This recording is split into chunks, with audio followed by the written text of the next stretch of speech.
What's up, everybody? Arrg the Pirate here, and today we're going to play a little Chernobog in the carry position, but we're solo most of the match, so we're going to make the best of it. But before we get into the build and the kit and all that other, let's give away another skin code. So, as always, guys, I'm going to play a little clip. You tell me the ability of the god that's making that noise, and you win a free skin code. The first person to put it down in the comments wins. Here's the clip, guys.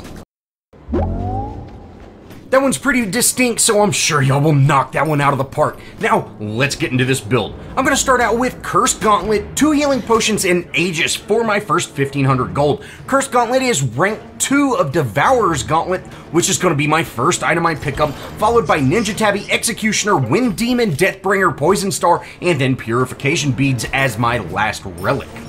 Now, before we get into the kit, let's actually talk about the build a little bit. Now, I'm going with 3 crit items, which is a little excessive. You really don't need that many crit items, but the main reason I'm going with that is because I want those actives or those passive abilities on both Poison Star and Wind Demon. I want to be able to just crank out damage, keep up with enemies, and, keep them slowed by just teeing off on them. And you see, we actually make a couple good plays with that.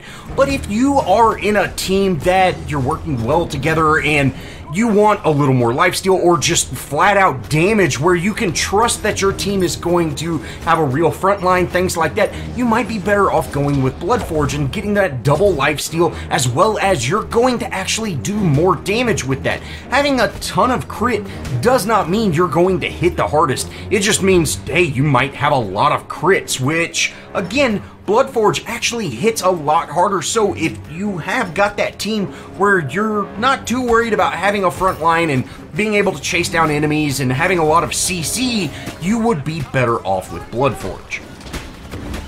Alright, next up we gotta go over his kit, and, we actually get a sweet double kill over here right now. I don't know why Bologna dove tower, but hey, we're gonna end up making it happen. So we're starting off strong, but first up, we gotta talk about his passive, Heart of Cold. Every successful basic attack impales an enemy with a brittle crystal. Upon reaching 3 stacks of Heart of Cold, the enemy explodes for extra damage in an area around them. This damage does not trigger item effects.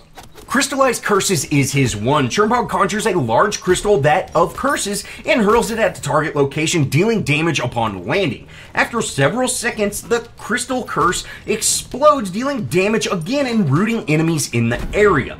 The crystal can detonate early by firing your Vicious Barrage through it, which is his 2. And of course, speaking of that barrage, we gotta go over it next. Vicious Barrage is his 2. Chernobog fires an enlarged crystal shard that can pierce enemies and deal damage like a basic attack. This applies a single stack of Heart of Cold to all enemies it passes through and instantly detonates Crystallized Curse. After firing, Chernobog gains increased attack speed for several seconds, and the duration of that attack speed is ranked on your level. It starts out at 3 seconds and goes up to 5 seconds, so really, attack speed, I like putting a ton of attack speed on him, and you get that crit as well as all them passives from his crits. Oh man, you can really keep up with somebody and just shred them. Chernobog's 3 is Into Darkness. Chernobog dashes forward, dealing damage and slowing any enemies he collides with for 2 seconds. Chernobog, if he comes into contact with a wall, he briefly enters it as a shadow, becoming untargetable and immune to damage for up to 3 seconds. Chernobog can leave that wall early by dashing or stepping out of the wall. If he remains for the full duration, Chernobog will automatically dash out as the time expires. And really, guys, so you can think of this as a double dash. If you're in a very tight situation, dash into a wall and then instantly dash away, and that's a huge gap that you can create and actually get away from your enemies. Or you can use it to engage, dash into a wall and then dash forward, and boom, you're right there next to them. Lastly, we have his ultimate, Living Nightmare. During a brief channeling period, Chernobog summons shadows at a location for all of his enemies that last for 8 seconds and apply a short, slow stacking ability. Chernobog can select any of his shadow clones and fly towards them. Once he reaches the location, he takes the place of the Shadow, refreshing his cooldowns, as well as temporarily obtaining damage mitigations, extra movement speed, and every attack triggers Heart of Cold. This is an awesome global ultimate that you can really just tee off on somebody, and you see we're using it here to catch up to the Bellona, and the tower actually took her out before we got there, but no big deal at all. We're still making the plays happen, we're still getting those kills, and we're just continuing our farm. Alright, enough about all that, let's get into this build. So, one reason I started with Devourer's Gauntlet, which is not a bad starting item, guys, because you can get those stacks on early, but the main reason is I've been having a few games where just people are kind of running around all over the place, and so I figured, hey, let's go ahead and pick up Devourer's Gauntlet. That way we can get some sustain. We do miss out on a little bit of damage, but you can see that sustain has already saved my life a time or two, so really just, you know, if you think you're going to be in that lane by yourself, Devourer's Gauntlet is a great item, as well as if you're going to play hyper-aggressive, it's a very good item as well, because you can, again, keep those stacks up when you're getting poked by the minions or things like that, or keep that health up. Now guys, one thing, if you're in that lane by yourself, you don't want to push up too far until you can kind of start having rotations, things like that, and I highly recommend picking up purple, because it's just a wasted item. No one on your team, no one else is going to pick it up. Everybody wants to pick up blue or yellow or red. No one wants to pick up purple. But purple is such a good item, especially if you're in this 2v1 situation, because, again, you're removing those protections from the enemies. It's a great way to get some farm when your lane is pushed unsafe, and once you get a couple of levels on, it takes seconds to down that camp. So I highly recommend picking up purple as much as you can, and you can see we are just kind of turtle showing, but that's quite alright. You know, we need to play it safe, because again, we're very low. We've popped a couple of potions here, and we're just trying to heal up, just avoid everything we can. We're going to go ahead and engage on Bellona, and you see we're doing some work, guys. We're definitely making it happen, and I'm going to go ahead and just ult her. Let's go ahead and take Bellona out, and sure enough, we're able to go in here, and again, that's going to refresh your cooldowns when you actually use that ultimate. I'm going to then engage on Neith a little bit, but hey, let's back off. I'm pretty unhealthy. I've got my potions going, so, you know, let's just let that heal me up. Let my Devourer's Gauntlet heal me up, and we might be able to engage on Neith here in a second once we kind of get a little bit more health, and you can see she's staying in that minion wave. Now, we want to clear out this minion wave as quickly as possible, because if we do want to engage on Neith while she doesn't have a support, we don't want to get all that extra poke from minions, but you know, let's make it happen, guys. And sure enough, we're able to take her out. And you can see there's a huge advantage to having something like Devourer's Gauntlet or even Transcendence. If you want to go that way, it's a huge advantage over building boots first with Assassin's Blessing. Now, after that kill, let's go ahead and head back to base. We're able to put on our Ninja Tabby, and so we're going to just crank out that damage, you know, just crank out those basic attacks, get that Heart of Cold on everybody, and, you know, just get that burst damage from the, you know, just the Heart of Cold passive. And that's exactly what we want, guys. And you can see we are shredding that lane, and I'm going to go ahead and try to engage on Bellona. We're able to already get her fairly low, and that's great. She might be able to heal up a little bit, but no problem. I'm going to go ahead and just ult her. Let's take Bellona out here, and sure enough, we're able to get her. Awesome. That's great, and that just shows she was pushed up too far without Neith there, and with me having such a commanding start, you know, I've got some really strong items on right at the beginning of this match. I'm cranking out way more damage than she's able to sustain, and you know, hey, that's absolutely great. That's what we want to do. Keep pushing that lane. We definitely have to wait a little bit until they get to a little higher level to where we can actually engage on that tower after we kill them, though, because again, their spawn times are so fast that we would just get barely any poke. And I'm going to choose to pick up purple over actually trying to push into that tower. Now, once they both spawn back in, you know, we're able to get quite a bit of poke on Neath there with our 2 and our 1. And you can see, guys, we've already got that huge commanding lead. We're level 12 compared to their level 7s. And we're going to be able to engage on Neath. And look at that. We're almost able to take her out. We're just kind of waiting for those cooldowns to get online, and then we will be able to engage on this. But again, let's just kind of play it safe. We're able to take her out. You know, awesome. And then we can dash out of there. Sure, we're out of mana, but that's no problem at all. Let's go ahead and clean this lane up before we actually head back to base and put on some more items. One great thing about Chernobog's ultimate is, you know, it's almost like having that glyph, the teleport glyph, because you can get back to lane so quickly. And you can see we're able to get a significant amount of poke, and even though we've been hit a couple of times, we're healing right back up, guys. This is great. This is exactly what we want. We're able to take out Bologna again, and you do see Awilix did show up. We have to be careful of Awilix because she could just pull me right out of my tower, but we're getting some rotation here with Susano showing up. I'm going to let him deal with Neath while I go ahead and engage onto Awilix. We're able to use that relic there, and she's in my minion wave. She's taking an absolute ton of poke. We're able to use that double dash there. We're trying to catch her, and we're able to take her out. Awesome, and you can really see us utilizing that double dash to actually stay engaged on that fight. Even with Awilix having, you know, such good movement speed and things like that, she's not able to get away fast enough because, again, we have 2 dashes as long as we hit that wall. I'm going to go ahead and head back to lane from here, and again, guys, we want to play safe. We do have a commanding lead, but it would be very easy for me to go down if I went into a tower. So, again, we're just going to choose to pick up purple, and you see we had some rotation, and if we would have went and engaged in that tower, we would have definitely gone down there, unless we just ulted out, but really, ulting out is sometimes a death wish as well. So, really, just play it safe.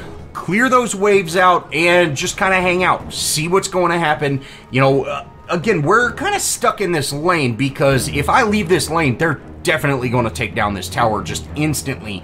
And with us being a man short, you know, we definitely don't want to just give away free towers. But there's 3 of them in my lane now, and this is going to free my team up to actually make something happen. We end up dashing away there, but Awilix was able to stun that. Oh, feels bad. I go ahead and use beads just so I don't get a slow, but we end up going down. And, you know, hey, we were just very overwhelmed. If we would have got that dash off without Awilix jumping in front of us, we'd have probably survived there. But that was a great play on their part. But again, you know, we're just very overwhelmed with them having 3 in this lane. Now, once I spawn back in, I'm going to instantly ult over to our duo lane, and, you know, Neath is here. Let's go ahead and stay engaged on Neath, and we're able to just delete her, man. Oh, baby. Yeah, you know, Chernobog's ultimate is so good, guys, because you can kind of successfully gank people that are out of position, and with it resetting all your cooldowns, you know you're going to have your root right away, your main damage, and your dash. You can just stay engaged on that and push very hard. Now, Neath is still level 9, so she's got a fairly short cooldown, but we're going to continue to slow push this lane, continue our farm, because again, we don't want her to show up with her 2 stuns and with Bologna's stun. That would definitely take us out, especially with our beads being on cooldown. So again, play it safe, and I'm actually going to rotate to mid here while they're pushing that lane. I'm going to see if I can make something happen here. Now, unfortunately, their Chalk ended up backing off, so, you know, I'm not going to chase that. I'm going to get back to my lane, continue farming it up, and continue building those items. You know, we've got just a huge commanding lead in our levels because we've been in this solo duo lane, but we're not invincible, guys, and we don't quite have the damage where we can just straight up delete people, so we need to be careful of that. Awilix is here, and we're able to poke her out quite a bit, and Chalk's here. Let's go ahead and just back these guys off. we're not really looking to push this tower or anything like that. We just kind of want to clear these waves and then get back to our lane before Bellona pushes into it. Now, I'm just going to instantly head over to that lane and, you know, use that ultimate. And again, we're able to utilize that ultimate to really save these lanes because they would definitely be able to push into this duo lane T2 without us using that ultimate, you know, and they might not have been able to take it out, but there would have been significant damage. So again, we're not necessarily using his ultimate offensively, but we're definitely using it to reposition ourselves and, you know, really push those lanes a little bit more.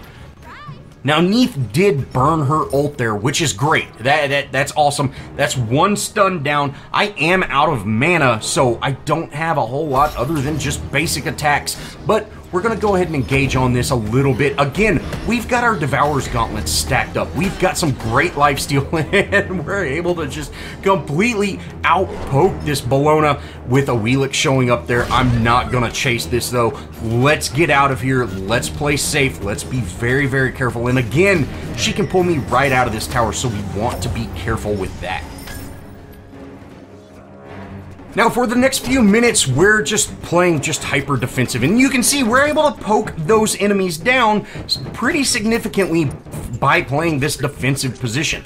I'm going to go ahead and head back, and we end up putting on our Wind Demon. So we've got our crit online. We're going to start shredding people here in a second, but again, we're still playing on that defense. You know, without team rotation, things like that, you know, we're playing very, very defensively. Luckily, our Sobek was able to take out that mid lane tower, which is great. And from here, I'm just going to go ahead and engage on Neith. You know, show her I'm definitely not scared of you at this point. You know, I'm almost double her level, and you know, I've definitely got a commanding lead in farm. So let's go ahead and continue to engage on her. Now, I'm just going to use my ult here. She ends up jumping, which is great for me because she doesn't have an escape now, and we're able to take her out. We're going to then re-engage on Bellona. We're able to get that root off, but with that disarm she has, she's able to avoid all that poke, and we're not able to hit her. Oh, man, she got away with half a health, guys. Oh, it feels bad. You know, I chased for a little bit, but it's not worth it.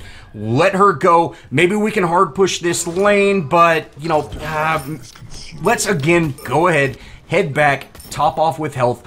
You know, without us having an ultimate and being as low as we are, let's just head back. Again, we're playing that defense position until we can really get online and just absolutely start shredding people. I need to head to mid lane anyways because, you know, there's a fight going on. Let's go ahead and support our team as well as, you know, hey, we've got that lane pushed. It's pushing in the right direction. We're definitely going to have to rotate over there, but as of right now, we can just kind of play defensively.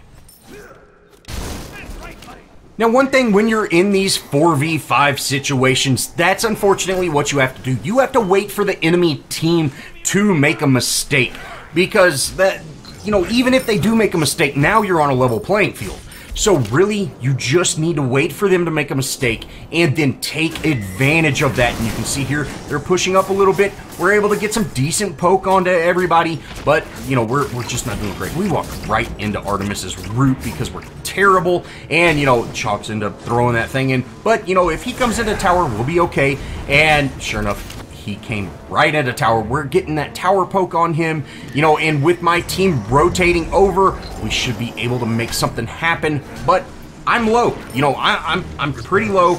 Let's go ahead and just stay safe. I'm going to go ahead and just ult over to this Chalk, and look, my team rotated, guys. This is what we're waiting for. This is what we wanted. We wanted the team to make a mistake, the enemy team to make a mistake, and then we could capitalize on it. And that's exactly what we did there. We waited for, you know, they stayed pushed up to that tower for so long. My team rotated over and we're able to delete them. That's exactly what we want. Now, speaking of those mistakes, we're actually going to head over to this T2. You know, Neith is here. we're able to just absolutely delete her. And guys, again, this is a mistake. Staying pushed up in here. Bologna is very, very low. You know, if we can just engage on her, get that root.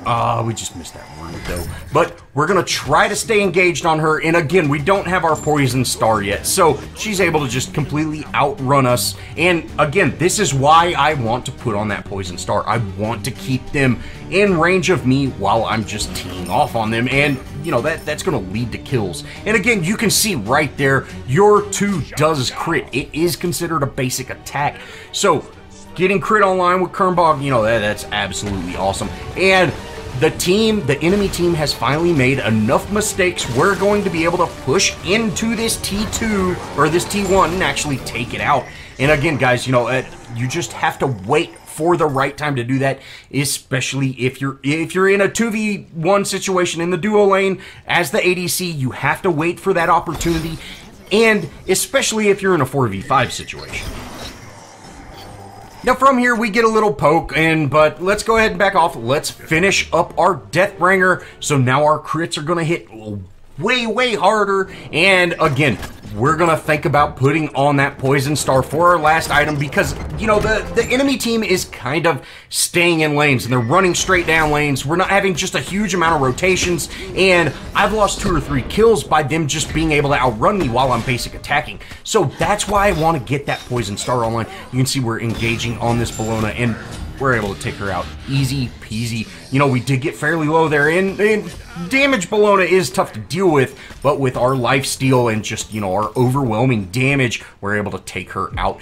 I'm gonna go ahead and back off again here and head to a different lane. We definitely need to secure our mid lane because Chalk is pushing that again, and just kind of see where do I need to go from here, because there's no point in pushing lane solo in this 2v or this 4v5 situation. Now, of course, we're going to march right down mid lane. We're able to clean this up, and you see the damage we're getting on Chalk, guys. We're able to take him out easy peasy, and there goes a double kill right there. You know, just marching right down this lane, and hopefully we can push into this tower. A Wheelix is here, and a Wheelix is tough for any ADC to deal with. But, you know, hey, we're able to get some damage on her. I'm just going to go ahead and back off. Again, you know, I need to head to my lane to get ready for that counter push, or get ready for that push. I'm going to go ahead and just ult over to Bologna, and again, we've got that poison star online. We should be doing some work, and, you know, we're able to avoid a lot of that damage from Bologna there, and we're healing it right back up. And look at that damage we're able to do, guys. You know, poison star is such a good item, and again, this build is specific for this match. If you want to have a lot more damage, you're better off putting on a main damage item over another crit item, but we really wanted that passive because, you know, Poison Star, you know, with them slowing down, oh, it's such a nice item.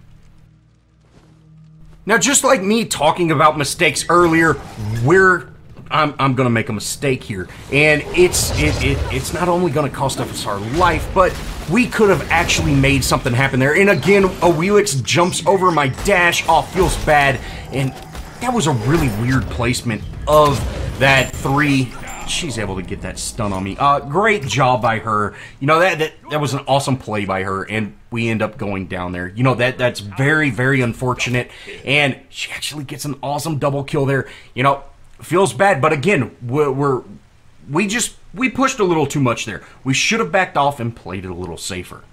Now, once we spawn back in, you can see I'm gonna ult here, and I'm going, where should I go? I'm gonna go end up helping out Sasano. Let's secure this kill, and then with me and Sasano, we can head to mid and actually make something happen. If we could absolutely hit Bologna. Oh man, she's running in circles around me. But we're able to take her out. I need to turn up the sensitivity or something. Oh man. But we're gonna then rotate to mid. You can see Arts here. Unfortunately, Sobek goes down there. But you know, I'm gonna focus on their back lane. I'm not too worried about Chalk right now. And with Agni showing up, oh man, he gets absolutely deleted, and then we get stunned, and that's exactly what I was worried about. You know, that Art stun. Oh, that's gonna hurt. Once we spawn back in, the enemy team is actually going in on our Titan, so we gotta be careful, but we're able to take out a Wheelix, which is the biggest problem we have right now, in my case anyways. And then Art and Chalk are staying pushed up. You know, that's fine. Let's concentrate on the minions. We do almost have our ult, and then Chalk just goes ahead and ults in, or, you know, heads in, and then burns his ult. We're able to back out of that, no problem at all. You know, awesome. Awesome, that's great. We've got a couple of, or we've got his ult out of that situation at least. Susano's able to go in on Chalk, and we're going to be able to take out Chalk again. And you can see, even with his movement speed, that Poison Star combined with our Wind Demon, we're able to keep up with him and take him out. Now, I'm just going to instantly ult over to Neith, you know, and then Neith jumps out. Let's leave Neith alone. You know, let's secure this lane. I see a lot of people make that mistake where they'll just chase that kill, and if you do that, you're probably going to lose that Phoenix. Secure that. That's the whole reason you came over here, was to secure that lane, and make sure that you do that, and then you can stay engaged on the fight. And if you see here, we're teeing off on her, guys, and we're actually able to take her out. Bologna's trying to back her up a little bit, but again, we've got our Poison Star, we've got our Wind Demon. We're going to be able to keep up with her and take her out. Awesome. You know, that's great. That's 4 of them down, guys. That's a huge play. I'm going to go ahead and back, fill up with mana, and then maybe we can get in the lane and make something happen before they spawn back in.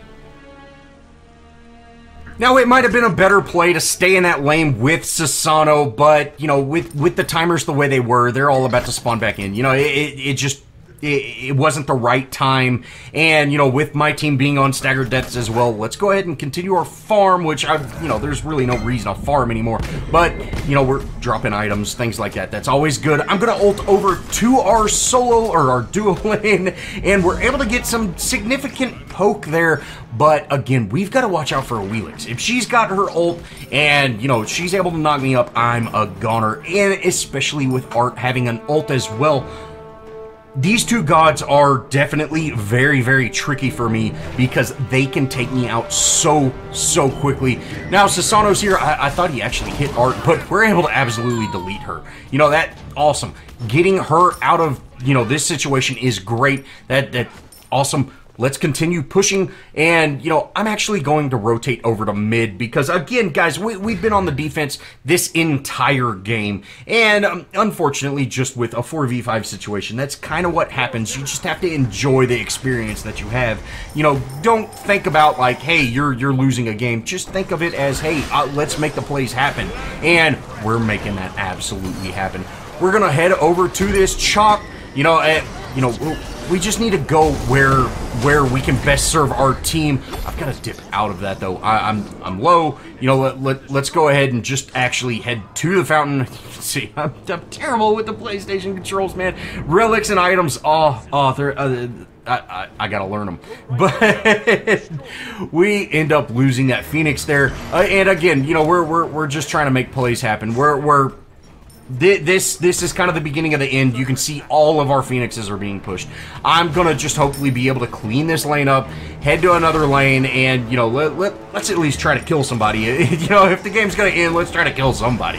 And we're gonna engage on this Bologna, and guys, you can see we're shredding her. We're absolutely shredding through that armor she has, and this is great. This is exactly what we want to do.